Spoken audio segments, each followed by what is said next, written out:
I have a question from a guy, and this guy says, I recently found myself in a particular situation. Just a month and a half ago, I got engaged to my now ex-fiance. That was fast. But we had to part ways due to our inability to find common ground and resolve our differences. Well, I'm sorry you're going through that, but these are the kind of conversations that you should have been having with this woman way early in the dating process, like on those first few dates where you get to learn the ins and outs of what they like, what they don't like, and where you two are going to be compatible and where you two disagree. Because some of those things that you disagree on could be things that end up being deal breakers in the long term.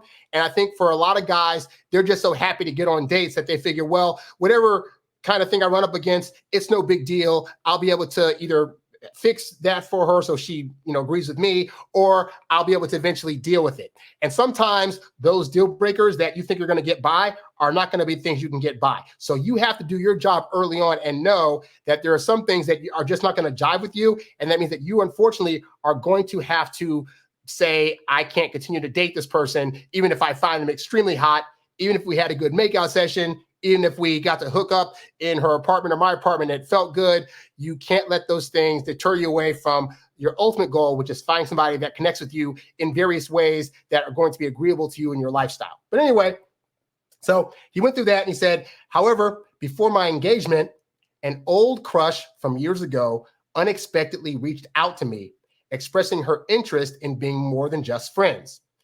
At the time, I chose to pursue my engagement and never acted upon the opportunity with my crush.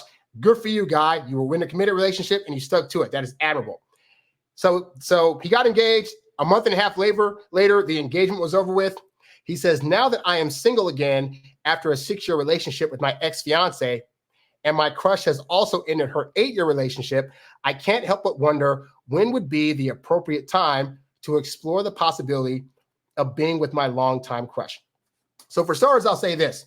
She reached out to you while you were still in a relationship. She probably didn't know at the time when she reached out that you were still in a relationship. But my question is, at the time that she reached out to you, was she still in the relationship with a previous guy, or had she ended that relationship and then reached out to you? Because if she reached out to you while she was still in the 8-year-long relationship, then I would say, don't even pursue this anymore. Because at this point, she was trying to monkey branch, meaning she was trying to see if another relationship was possible while she was still in a current relationship. And even though that is a tactic that women often do, it should not be one that you accept, because then when you get into a relationship with her, there's a chance that she could also try to monkey branch over to somebody else so you two get into some kind of tiff or disagreement, all right?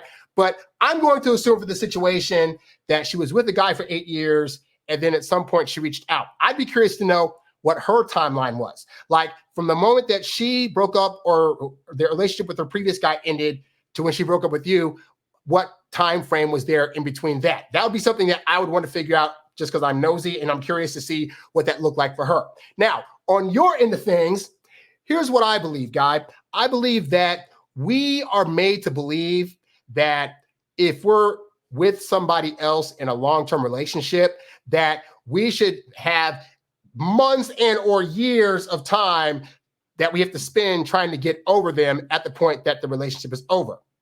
And I don't fundamentally believe that. And here's why. Because let's say you were a woman, right? Most women at the point where they break up with the guy, most guys think it's all of a sudden just happening to them, because it usually is. But most women at the point where they start thinking about a breakup, it's usually about 6 months before they actually do it. Because what will happen is they'll start getting that feel of maybe he's the guy, or maybe he's not the guy that I now see myself with. But you know what? I don't want to trust my feeling right now. I want to really give this time to see if it builds back to where I had the feelings that I had for him before that were really high, or if they're just going in the toilet. And so a woman will give herself 3 to 6 months with you from the time that she thought about breaking up with you, just to make sure that that's really the decision. Because women know that if this is a breakup, there's a chance that you're not going to want her back and she's not going to want you back, you know? And I say this because it's important to note that women are typically like starting to get over you while they're in a relationship. So at the point that a woman breaks up with you, she can usually take 2 or 3 weeks to sit with herself and cry about it and feel bad and then be right back out there. Because it's not that she broke up with you and it's only been 3 weeks. In her head, it's been 3 weeks in addition to the 6 months she was already thinking about getting rid of you. All right. So I say this to say that if you are a guy that is has emotional intelligence and is able to say to themselves, you know what, as much as I wanted this to work, the reality is she can want what she wants and she's welcome to go get that. And I'm happy for her. And I have a right to get what I want and be able to pursue that however I want to. You could break up with a woman on day 1 and by day 2 or 3, be going out with somebody. Now, obviously, if the women that you're pursuing are aware that you just broke up with somebody, then they might have some questions about how devoted to them you're going to be and if you had enough time to get over that situation, which is fair because, if you go through a breakup and then you go out the next night and hook up with somebody and try to start a relationship, you really haven't dealt fully with the stuff that you were dealing with in the previous relationship that might have caused it to end. So here's my overall thing, right? At the point where you feel as though you've been able to sit with yourself and go through the thoughts about what worked in the last relationship and what didn't work and how you could have shown up better, and then actually done a bit of work to try to see how you can balance out those things so you show up in the next relationship better. At the point that you're able to do that, that's when I feel it's fine for you to go out. Now, if you're a guy that is anxious about dating and is very, very pushy, then that could take you like a bit of time to get over the ex and to cry about her and to tell your guy friends about how much of a bee she was or how much you messed up or whatever. That could take you months on end because you're heavily attached to the outcome of everybody you date. If you're a guy like me, whereby you could date somebody for a year, 2 years, 3 years, and it suddenly breaks up, well, I've done enough self-work to where I can legitimately sit with myself for like a couple of weeks or a couple of months and really have time to like think about that relationship and really analyze where it went wrong. But in terms of me being like heavily attached to that person still, I don't typically have those kind of things happen because I'm very indifferent to dating and outcomes and stuff like that, to where I could realistically go out with somebody after like a month or so, So you have to determine where you're at though with that, because some guys really need to like sit there and do the work and mull over their ex and stuff like that. And I know some guys think like, well, I was with this girl for 6 years, so shouldn't I be grieving her for like 6 months?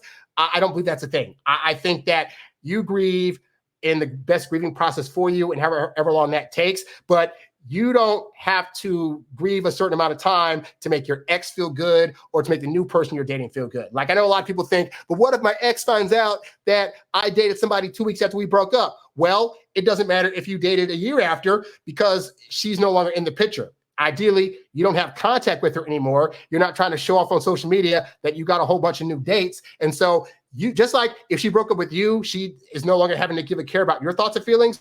You also no longer have to care about her thoughts and feelings in this process, because as far as you know, this is officially over. She's no longer in your life, and you can move on to bigger and better things. So what that process looks like for you may vary. If you're asking if there needs to be a specific time frame, I don't believe in that. I believe that depending on who you are, you might be able to get over somebody in a span of like a week or two and go back to dating. Or you might be a guy that needs 6 months. Either way, I'm saying whatever you feel your timeline is, don't think you have to be rigid in terms of what a specific time frame has to look like. Because you might be thinking today, man, we broke up, I'm going to be distraught and devastated. And then like next week you go to a party and you meet a hot girl. Or in this case, you have a crush from years ago that reached out to you and said, hey, I want to go out. And you at the time, to be fair, you were saying, hey, I'm in a relationship, I can't do that. And now you're a free agent. So if you know this girl knows that you were in a relationship and you were engaged, you might wait a month and then just say, hey, reach out and say, hey, I was thinking we can meet up for like a lunch or something like that. And then during the course of that, you could say, hey, so just want you to know that me and so-and-so broke up. And then you could tell her, so right now I'm just kind of like I'm not rushing to get into anything, but I would like to, meet up with you some more and maybe hang out. Because that you can realistically say to another person, in this case, you could say to her, hey, I'm not fully ready to dive into something yet. I'm not sure if I want to now go down the pathway of seeing what this looks like, but I want to start spending time in the event that I start to feel those things, because you already felt something for her in the past. And so you don't have to, obviously you didn't break up to try to get with this woman, but you can say it just didn't work out with the previous person. And now you're just out there trying to see what's what. And hey, I'd love to hang out and take you out and see where that goes. Like, you're not trying to pressure her into saying, now that I used to have a crush on you, you used to have a crush on me, we should now go out. You're not going to say that because here's what I don't want you to do. I don't want you to go back there and say, hey, I'm a free agent now, so let's go out and be boyfriend and girlfriend, because now she's going to think this is a way too fast of a process. But you can realistically say, hey, so why don't we just take things a day at a time? Like, I'll hit you up sometime and we can go out and just see what's what. Like, no pressure. Obviously, we liked each other before. We can just hang out and maybe see if that spark's there. If not, it's no big deal. But if it is, that would also be awesome, you know? And that's how I would say is your best way to handle the situation. But don't get hung up on the having to wait X amount of time before you see somebody else type of thing. Like, that shouldn't even be a thing in your head. You's a bad boy, but you can't stop, won't stop. You a high-earning, high-value, high-class man. You a high-earning, high-value, high-class man. You a high-earning, high-value, high-class man. You a high-class man. You a high-class man. You a high-earning, high-value, high-class man.